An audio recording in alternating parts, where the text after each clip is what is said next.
Okay, so what if we could just build a financial system from the ground up? I mean, think about it. One with no banks, no middlemen, just pure code running on the internet, open to absolutely anyone, anywhere. Well, that's the radical promise of decentralized finance, or DeFi. So today, we're going to dive into the vision behind this financial revolution, the massive cracks that started to show, and the huge reckoning it's facing right now. To really wrap your head around DeFi, it helps to put it right up against the system we all know, traditional finance, or TradFi. And believe me, these two worlds are fundamentally different. You know, in TradFi, a bank holds your money. In DeFi, you hold it right in your own digital wallet. In TradFi, a broker executes your trades. In DeFi, a smart contract does it automatically. From who's in charge to how you're protected, yeah, it's a complete flip of the script. So this new system sounds incredibly ambitious, right? But how is it all supposed to work? Let's get into the core vision, the big promise that lured in billions of dollars and some of the smartest people in tech. At its heart, DeFi is basically an attempt to build all the financial stuff we're used to, lending, borrowing, trading, but to do it on top of blockchain networks.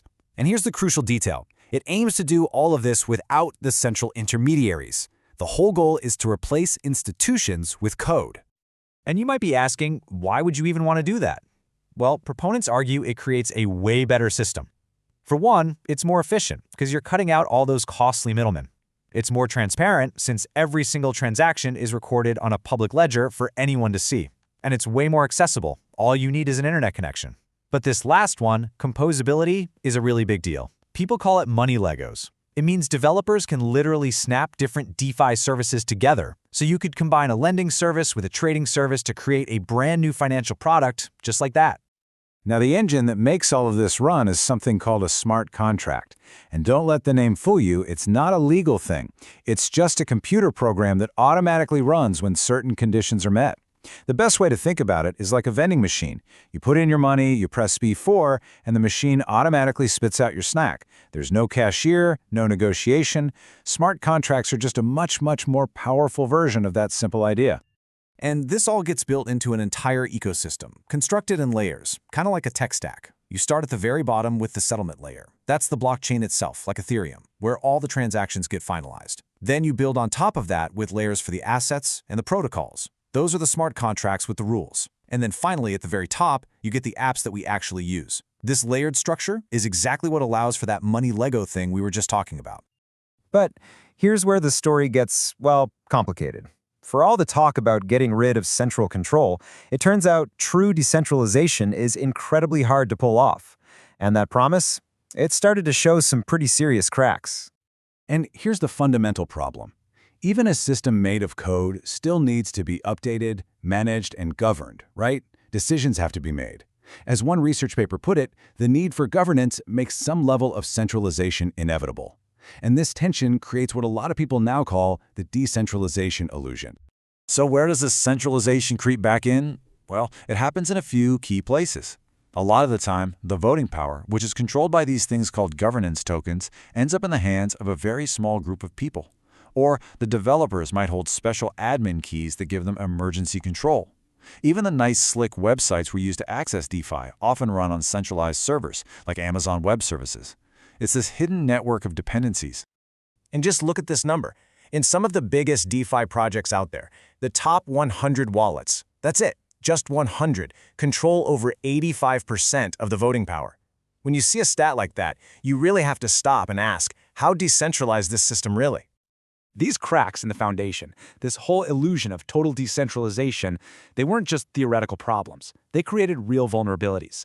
And those vulnerabilities were brutally exposed during a period of spectacular collapse that everyone now calls the crypto winter. You don't need to be a financial analyst to understand this chart.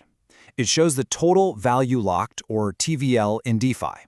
You can think of it as the total amount of money sitting inside all these DeFi protocols combined.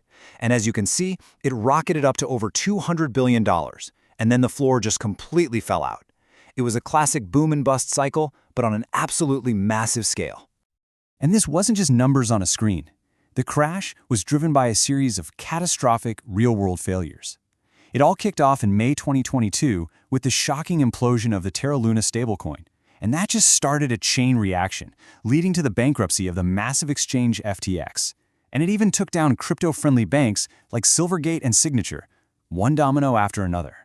The sheer scale of the damage was just staggering. The Terra Luna collapse, just that one event, wiped out $400 billion in market value.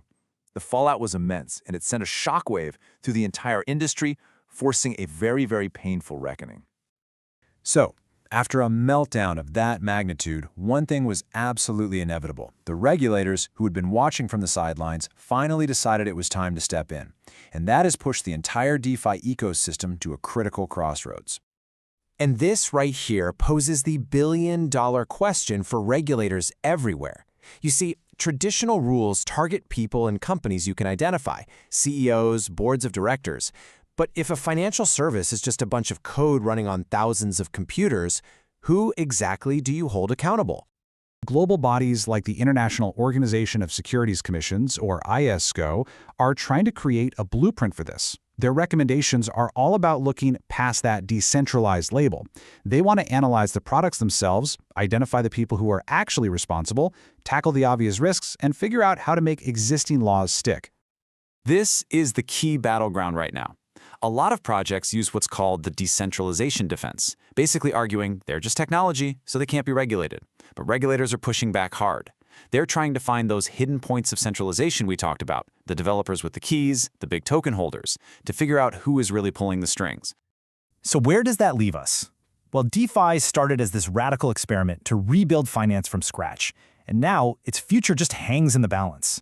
Will it stay true to its wild, decentralized ideals, or will market pressure and regulation eventually tame it to something that looks a lot more like the very system it tried to replace? The battle for the soul of DeFi is on, and the outcome is going to help shape the future of money for all of us.